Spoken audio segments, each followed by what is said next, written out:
The seeds of war, a world still shaken. Even before the first shot was fired in 1939, the stage was set by the aftermath of World War I. That war to end all wars, well, it didn't quite work out that way, did it? The Treaty of Versailles, which officially ended World War I, was a bitter pill for Germany to swallow. They lost territory, their military was severely restricted, and they were saddled with huge reparations, payments for the damage caused by the war. This created a lot of resentment and a feeling of injustice that festered for years. Think about it, you've just been through a devastating conflict, and then you're told it's all your fault and you have to pay for it. It's not hard to see how that could breed anger and a desire for change, even revenge. Alongside this, the 1920s and 30s saw the rise of aggressive ideologies in several countries. In Italy, Benito Mussolini and his fascist party preached a doctrine of nationalism, militarism, and the supremacy of the state. They dreamed of a new Roman Empire and weren't shy about using force to get what they wanted. Then you have Japan, an island nation with a rapidly growing population and a hunger for resources. They looked to their neighbors in Asia, particularly China, as sources of raw materials and markets. Their military became increasingly powerful and influential in the government, pushing for expansion. And, of course, there's Germany. The economic hardship and national humiliation after World War I created fertile ground for extremist ideas. Enter Adolf Hitler and the Nazi Party. They built their ideology on extreme nationalism, racial superiority, specifically of the Aryan race, and a burning desire to overturn the Treaty of Versailles and reclaim Germany's lost glory. Hitler was a charismatic and terrifying orator, able to whip up crowds with promises of a strong Germany and scapegoating minority groups, especially Jews, for the country's problems. The League of Nations, meant to prevent future wars, proved to be pretty ineffective. It lacked real power and the will to enforce its decisions. When Japan invaded Manchuria in 1931, or when Italy invaded Ethiopia in 1935, the League issued condemnations, but there were no real teeth behind them. This emboldened the aggressors. The slide towards conflict, one step at a time. Throughout the 1930s, the situation kept getting worse. Hitler, step by step, began to dismantle the restrictions of the Versailles Treaty. He rebuilt the German military, reoccupied the Rhineland, a demilitarized zone bordering France, and in 1938, he annexed Austria, the Anschluss. The other major European powers, like Britain and France, adopted a policy of appeasement, hoping that by giving Hitler what he wanted, they could avoid a larger conflict. They were desperate to avoid another war after the horrors of the first one. Think of it like trying to pacify a bully by giving him your lunch money. It might work in the short term, but eventually, he'll just want more. The Sudetenland crisis in Czechoslovakia in 1938 was another crucial moment. This region had a large German-speaking population, and Hitler demanded its annexation. The British and French, along with Italy, met with Hitler in Munich and agreed to his demands, essentially sacrificing a part of Czechoslovakia in the hope of peace. British Prime Minister Neville Chamberlain famously declared he had achieved peace for our time upon his return. History, of course, would prove him tragically wrong. Hitler wasn't satisfied. In March 1939, Germany invaded and occupied the rest of Czechoslovakia, showing that his promises couldn't be trusted. This finally convinced Britain and France that appeasement had failed. They pledged to defend Poland, which was Hitler's next target. The spark ignites, invasion of Poland. On September 1, 1939, Germany invaded Poland. This time, there was no turning back. Britain and France declared war on Germany, and World War II had begun. Germany's military strategy, known as Blitzkrieg, lightning war, was devastatingly effective. It involved rapid, coordinated attacks using tanks, aircraft, and motorized infantry to quickly overwhelm the enemy. Poland's army, while brave, was no match for the Wehrmacht. Within weeks, Poland was defeated and divided between Germany and the Soviet Union, which had signed a non-aggression pact with Germany just before the invasion. This pact, the Molotov-Ribbentrop Pact, was a huge shock to the world, as it brought together two seemingly opposing ideologies. It also secretly agreed on the division of Eastern Europe into spheres of influence. The Phony War and the Fall of France. After the initial shock of the invasion of Poland, there was a period of relative inactivity on the Western Front, often called the Phony War, or Sitzkrieg, Sitting War. But this lull wouldn't last. In the spring of 1940, Germany launched its offensive in the west. They invaded Denmark and Norway in April, securing vital naval bases and preventing the Allies from gaining a foothold in Scandinavia. Then, in May, they turned their attention to France and the Low Countries, Belgium, Netherlands, Luxembourg. The German blitzkrieg tactics proved unstoppable. They bypassed the heavily fortified Maginot Line along the French-German border by going through the Ardennes forest, which the Allies considered impassable for large armored formations. German panzer divisions raced across France, cutting off Allied forces. The speed and coordination of the German attack were overwhelming. The British Expeditionary Force and a large part of the French army were trapped at Dunkirk on the French coast. In a remarkable and unexpected operation, hundreds of thousands of Allied soldiers were evacuated across the English Channel by a makeshift fleet of naval vessels and civilian boats. This miracle of Dunkirk saved a significant portion of the Allied forces, but France was doomed.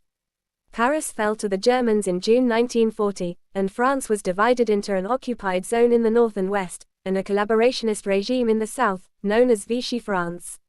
Britain now stood alone against Nazi Germany. The Battle of Britain, the skies above. With France defeated, Hitler turned his sights on Britain. He planned an invasion, codenamed Operation Sea Lion, but first, he needed to gain air superiority over the English Channel. This led to the Battle of Britain, an intense air campaign fought between the German Luftwaffe and the British Royal Air Force, RAF, in the summer and autumn of 1940. The Luftwaffe launched massive bombing raids on British airfields, radar stations, and cities. The RAF, though outnumbered, put up a fierce defense, aided by their superior radar technology, which allowed them to detect incoming German aircraft. British pilots, many of them young and incredibly brave, fought valiantly to protect their skies. The Battle of Britain was a crucial turning point. The RAF's resilience and the Luftwaffe's failure to achieve air superiority forced Hitler to postpone and eventually abandon his invasion plans. Britain remained a beacon of resistance against Nazi tyranny. Winston Churchill, who had become Prime Minister in May 1940, rallied the British people with his powerful speeches and unwavering determination. The war widens, new fronts open. While the Battle of Britain raged, the war began to spread. In North Africa, the British and Italians clashed for control of strategically important territories. Italy, under Mussolini, had joined the war on the Axis side, Germany and Japan, in June 1940, hoping for territorial gains. In the Balkans, Germany intervened in 1941, invading Yugoslavia and Greece after Italy's initial attempts faltered. These campaigns delayed Hitler's planned invasion of the Soviet Union. Then came June 22, 1941. Germany launched Operation Barbarossa, a massive invasion of the Soviet Union. This was a huge gamble, opening up a vast eastern front that would become the bloodiest theater of the war. Initially, the German advance was swift and devastating. Soviet forces were caught off guard, and millions of soldiers were captured. However, the vastness of the Soviet territory, the harsh Russian winter, and the resilience of the Soviet people eventually slowed and then halted the German advance. The Pacific ignites. Pearl Harbor. On December 7, 1941, Japan launched a surprise attack on the U.S. naval base at Pearl Harbor in Hawaii. This act of aggression brought the United States into World War II. Japan's aim was to cripple the U.S. Pacific Fleet and secure its dominance in Southeast Asia, where it was already expanding its influence. The attack on Pearl Harbor was a devastating blow to the U.S. Navy, but it also galvanized American public opinion and united the nation in its determination to wage war against the Axis powers. The U.S., with its immense industrial capacity, would become a crucial player in the Allied victory. The turning of the tide. Key battles. The years 1942 and 1943 saw several key battles that marked a turning point in the war. In the Pacific, the U.S. Navy began to recover from Pearl Harbor and inflicted crucial defeats on the Japanese fleet at the Battle of the Coral Sea in May 1942 and the Battle of Midway in June 1942. These battles halted Japanese expansion and shifted the strategic initiative to the Allies. In North Africa, the British Eighth Army, under the leadership of General Bernard Montgomery, finally defeated the German Afrika Korps, led by the brilliant Erwin Rommel, at the Second Battle of El Alamein in October-November 1942. This victory pushed the Axis forces out of North Africa and paved the way for the Allied invasion of Italy. On the Eastern Front, the Battle of Stalingrad, which raged from August 1942 to February 1943, was a brutal and decisive turning point. The German Sixth Army was surrounded and eventually forced to surrender to the Soviet Red Army. This marked the beginning of the Soviet counteroffensive that would eventually drive the Germans back to Berlin. The Allied advance, closing the net. With the tide turning, the Allies began to press their advantage on multiple fronts. In July 1943, the Allies invaded Sicily, followed by the invasion of mainland Italy in September. The Italian campaign was a long and difficult one, but it eventually led to the fall of Mussolini's regime and Italy's surrender in September 1943. However, German forces continued to fight in Italy until the end of the war. In the Pacific, the U.S. adopted a strategy of island hopping, capturing key islands closer and closer to Japan, gradually weakening Japanese defenses and establishing air and naval bases for the final assault. On the Eastern Front, the Soviet Red Army continued its relentless advance westward, pushing the German forces back through Eastern Europe. The Battle of Kursk in July-August 1943 was the largest tank battle in history and a decisive Soviet victory that further weakened the Wehrmacht. D-Day and the liberation of Western Europe. June 6, 1944 D-Day, was a pivotal moment in the war. The Western Allies launched a massive amphibious invasion of Normandy in northern France. Under the overall command of General Dwight D. Eisenhower, hundreds of thousands of Allied troops landed on 5 beaches under heavy German fire. The invasion was a logistical marvel and, after fierce fighting, the Allies secured a foothold in France. Following D-Day, the Allied forces fought their way across France, liberating towns and cities from German occupation. Paris was liberated in August 1944. The Allied advance was met with fierce German resistance, but the sheer number of Allied troops and their overwhelming air superiority gradually pushed the Germans back. The Battle of the Bulge in December 1944 was Germany's last major offensive on the Western Front, a desperate attempt to split the Allied lines. However, the Allies held firm, and the German attack was eventually repulsed. The end in Europe, victory in sight. By early 1945, the end of the war in Europe was in sight. The Soviet Red Army was closing in on Berlin from the east, while the Western Allies were advancing from the west. Hitler, holed up in a bunker in Berlin, refused to surrender. In April 1945, the Soviets launched their final assault on Berlin. The fighting was intense and bloody, street by street. On April 30, as Soviet troops closed in, Adolf Hitler committed suicide.